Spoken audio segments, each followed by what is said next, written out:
Hello, good morning. Myself Dr. Mohammad Kaushal Alam, pediatrician, working in Azad Market, Mamta Child Care and Paras Medical.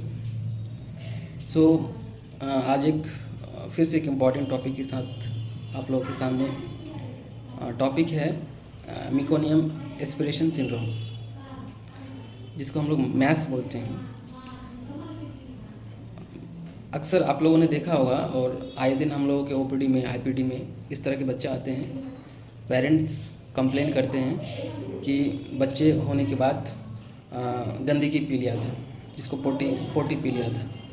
तो इस तरह का complain लेकर आते हैं। कई बार तो पोटी पीने के साथ साथ बच्चे को रेस्पिरेटरी डिस्ट्रेस होता है, लाइक जोर जोर से सांस लेना, सांस लेते टाइम में छाती का अंदर की तरफ धंसना, जिसको हम लोग रिट्रैक्शन बोलते हैं, और साइनोसिस होना, जोर जोर से सांस लेना। इस तरह के कंप्लेन लेके बच्चा अक्सर आते हैं। तो इस इम्पॉर्टेंट टॉपिक पे आज एक कंसाइज डिस्कशन करेंगे आप लोगों के साथ। मैंने कहा कि इसको बोलते हैं मिकोनियम एस्पिरेशन सिंड्रोम। तो आखिर ये मिकोनियम क्या होता है? तो मिकोनियम बोलते हैं हम लोग एक थिक मटेरियल होता है, ये स्टेराइल मटेरियल होता है जो बेबी मदर के यूटरस में है, और उस बेबी का जो इंटेस्टाइन है, उस बेबी का जो पेट है, उसके इंटेस्टाइन में एक मटेरियल एक्यूमुलेट होता है और धीरे धीरे वो एक्यूमुलेट होते जाता है। इसको हम लोग मिकोनियम बोलते हैं। ये स्टेराइल होता है, जबकि जो स्टूल होता है, जो इंटेस्टाइन में होता है, वो आपका स्टेराइल नहीं होता है, उसमें बैक्टीरिया वगैरह होने के चांसेस रहते हैं। क्या होता है कि ये जो मिकोनियम बच्चे के पेट के अंदर, जो बच्चे ऑलरेडी मम्मी के यूटरस में है, उसके अंदर एक्यूमुलेट होता है, लेकिन ये बच्चे के पेट में ही रहता है। वो बच्चा मम्मी के पेट के अंदर पोटी नहीं करता है। क्यों नहीं करता है? इसके बहुत सारे फैक्टर हैं। पहला ये है कि बच्चे का जो मम्मी के पेट में जब रहता है तो उसका जो गट मोर्टेलिटी होता है वो नहीं होता है, बहुत कम होता है। और दूसरी बात है कि जो एनल स्फिंक्टर होता है वो बहुत ही टाइट होता है, जिसके कारण बच्चे मम्मी के पेट में बहुत रेयरली स्टूल करता है। लेकिन अगर बच्चा टर्म है या फिर पोस्ट टर्म है, मतलब बच्चा जो जिस समय में उसको जन्म होना था उस समय क्रॉस कर चुका है, वो समय आ चुका है, तो उस टाइम तक बच्चे का जो गट मोर्टेलिटी वो स्टार्ट हो जाता है। एनल स्फिंक्टर उसका थोड़ा सा लूज पड़ने लगता है, जिसके कारण पोटी करने का जो पॉसिबिलिटी है वो बढ़ जाता है। तो जब कोई बच्चा टर्म है, मतलब डिलीवर का समय हो चुका है, या फिर पोस्ट टर्म है, डिलीवरी का टाइम से भी ज़्यादा वो उसका टाइम हो चुका है, तो उस कंडीशन में क्या होता है कि बच्चा कई बार मम्मी की पेट यूटरस में ही वो पोटी कर देता है। और जो बच्चा मम्मी के यूटरस में रहता है, वो उसके चारों तरफ एक फ्लूइड होता है, जिसको हम लोग एमनियोटिक फ्लूइड बोलते हैं, जिसमें बच्चा तैरते रहता है। उसी फ्लूइड से बच्चे को न्यूट्रिशन वगैरह सब मिलते रहता है। तो वो पोटी उस फ्लूइड में चला जाता है, वो गंदगी। तो इसको हम लोग मिकोनियम में वो पोटी चला गया। तब क्या है कि गंदगी बच्चे के शरीर में पूरा एक तरह से स्टैंड कर जाता है, ठीक है, जिसको हम लोग मिकोनियम स्टैंड लाइकर बोलते हैं। तो जो नॉर्मल डिलीवरी होता है उसका 10 से 15% केस में ऐसा हो सकता है कि बच्चा जब डिलीवर हो तो पेट के अंदर पोटी कर दिया हो, और वो पोटी बच्चे के बॉडी में स्टेंट कर गया हो, जिसको हम लोग मिकोनियम स्टेंट लाइकर बोलते हैं, MSL बोलते हैं। लेकिन कई बार होता है कि वो बच्चा तो पोटी कर दिया है, जो कि 10 से 15% है। अब उस 10 से 15% का भी 1 से 2% या 3% केस में क्या होता है कि वो गंदगी को बच्चे ने खा भी लिया। अब इसको हम लोग बोलते हैं मिकोनियम एस्पिरेशन, ठीक है। तो दो टर्म हो गए, एक मिकोनियम स्टेंट लाइकर हो गया, एक मिकोनियम एस्पिरेशन हो गया। तो जो पहला कंडीशन है वो ज़्यादा इंपॉर्टेंट नहीं है, उसमें बहुत ज़्यादा रिस्क की बात नहीं होता है। लेकिन जो दूसरा कंडीशन है, जिसको हम लोग मिकोनियम एस्पिरेशन बोले, कि बच्चा गंदगी पी लिया, इसको हम लोग मिकोनियम एस्पिरेशन सिंड्रोम बोलते हैं। इसके होने से बच्चे में दिक्कत होने के चांसेस बढ़ जाते हैं, ठीक है। अब क्यों बढ़ता है? इसके बहुत सारी पैथोलॉजी है कि अगर बच्चा गंदगी पी ले तो इसमें पीने के बाद बच्चे में बहुत सारा दिक्कतें आने के चांसेस बढ़ जाता है। पहला दिक्कत ये है कि बच्चे को निमोनिया होने का चांसेस, जिसको हम लोग केमिकल निमोनाइटिस बोलते हैं।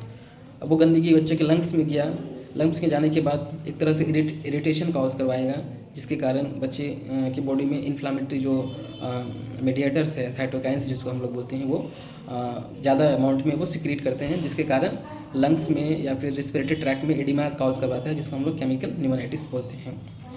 दूसरा चीज़ ये है कि वो जो गंदगी है लंग्स में गया, लंग्स में जाने के बाद जो ब्रोंकाइल ट्रीज़ है, जो रेस्पिरेटरी ट्रीज़ है, उसमें वो ब्लॉकेज या फिर ऑब्स्ट्रक्शन क्रिएट काउज कर सकता है, जिसके कारण एटेलेक्टिसिस या लंग्स कोलैप्स बोलते हैं। कभी कभी तो कंप्लीट ब्लॉकेज करता है, कभी कभी क्या होता है कि पार्शियली ब्लॉकेज करता है, जिसके कारण ऑक्सीजन जो है, जो एयर है, वो अंदर इजीली जाता है, लेकिन वो बाहर नहीं निकल नहीं पाता है, जिसको हम लोग बॉल वॉल्व इफेक्ट बोलते हैं, जिसके कारण अंदर जा रहा है, बाहर नहीं निकल पा रहा है। तो ऑक्सीजन या फिर एयर का एक्यूमुलेशन लंग्स में ज़्यादा होने लगता है, जिसके कारण क्या होता है कि लंग्स को फटने का, जिसको हम लोग निमोथोरैक्स बोलते हैं, वो होने का चांसेस बढ़ जाता है।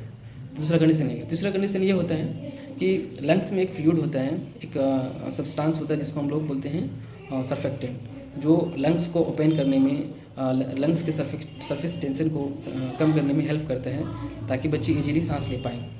लेकिन ये जो गंदगी है वो जाने के बाद कभी कभी क्या होता है कि सर्फेक्टेंट को डैमेज करता है, जिसको हम लोग सर्फेक्टेंट डिस्ट्रैक्शन बोल सकते हैं। ये चीज़ हो सकता है। अब सर्फेक्टेंट अगर डैमेज होगा तो बच्चे का रेस्पिरेटरी डिस्ट्रेस सिंड्रोम बोलते हैं इसको, ये दिक्कत बढ़ने लगेगा, क्योंकि बच्चा अच्छे से सांस नहीं ले पाएगा। चौथा चीज़ ये है कि कभी कभी क्या होता है कि जो गंदगी किया, जिसके कारण जो लंग्स का जो प्रेशर एक होता है वो बढ़ने के चांसेस हो जाता है, जिसको हम लोग persistent pulmonary hypertension in newborn बोलते हैं, PPHN बोलते हैं। तो ये ग्रोसली ये 4-5 चीज़ें हैं, और ये चीज़ें होने से क्या होता है कि बच्चे का रेस्पिरेटरी डिस्ट्रेस बढ़ जाएगा, बच्चा जोर जोर से सांस लेगा, जो नॉर्मली 60 बार से 1 मिनट में 60 बार से कम होना चाहिए, वो उससे ज़्यादा लेगा। रिट्रैक्शन होगा सांस लेते टाइम में, सबकोस्टल इंटरकोस्टल रिट्रैक्शन होता है, नेजल फ्लेयरिंग होता है। दूसरी बात है कि बच्चा ग्रंट कर सकता है, सांस लेते टाइम में एक तरह का आवाज़ निकलना, जिसको ग्रंटिंग बोलते हैं। दूसरी बात है कि साइनोसिस हो सकता है, ब्रीदिंग पैटर्न अच्छा नहीं हो सकता है। ये सारी दिक्कतें बच्चे में होने के चांसेस बढ़ जाता है। अब इसका ट्रीटमेंट क्या है? कई बार तो बच्चे को इतना ज़्यादा दिक्कत बढ़ जाता है कि उसको बच्चे को पॉजिटिव प्रेशर वेंटिलेशन, जिसको हम लोग CPAP बोलते हैं, या फिर वेंटिलेट भी करना पड़ सकता है। ठीक है। दूसरे कंडीशन में अगर सर्फेक्टेंट डिस्ट्रैक्शन हो गया है, सर्फेक्टेंट का बहुत कम हो गया है लंग्स में, तो हम लोग को आर्टिफिशियली बाहर से सर्फेक्टेंट देने की भी ज़रूरत पड़ सकता है। तीसरा है कि मेडिकेशन, ताकि इन्फ्लामेशन कम हो या फिर इन्फेक्शन कम हो, इसके लिए हम लोग को एंटीबायोटिक स्टार्ट करना पड़ सकता है, और एंटी इन्फ्लामेटरी कुछ मेडिकेशन का भी हम लोग को देना पड़ सकता है। चौथा बात है कि बच्चे को ऑक्सीजन का रिक्वायरमेंट बढ़ जाता है। क्यों? अगर ऑक्सीजन नहीं होगा तो बच्चा हाइपोक्सिया में जाएगा तो एसिडोसिस क्रिएट करवाएगा। एसिडोसिस क्रिएट करने के बाद बॉडी में बहुत सारा दिक्कतें और बढ़ने का चांस बढ़ जाता है, और हाइपोक्सिया होने से क्या होता है कि लंग्स का जो प्रेशर है वो और ज़्यादा बढ़ने का चांसेस बढ़ जाता है। तो ये सब इसका ट्रीटमेंट है। कुछ इन्वेस्टिगेशन भी बहुत ज़रूरी होता है, लाइक लंग्स का एक्सरे, लंग्स का अल्ट्रासाउंड, ताकि कहीं कोलैप्स कंसोलिडेट है तो पता चले। दूसरी बात, ब्लड इन्वेस्टिगेशन में हम लोग सोडियम, पोटेशियम, कैल्शियम देखते हैं कि कम बेसी नहीं, ABG करते हैं, आर्टीरियल ब्लड एनालिसिस करते हैं, गैस एनालिसिस करते हैं कि बॉडी में हाइपोक्सिया तो नहीं है, एसिडोसिस ज़्यादा तो नहीं हो रहा है। तो ये सारी चीज़ें हैं।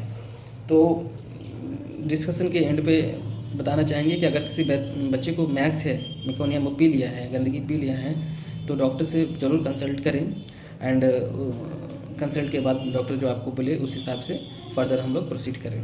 Thank you.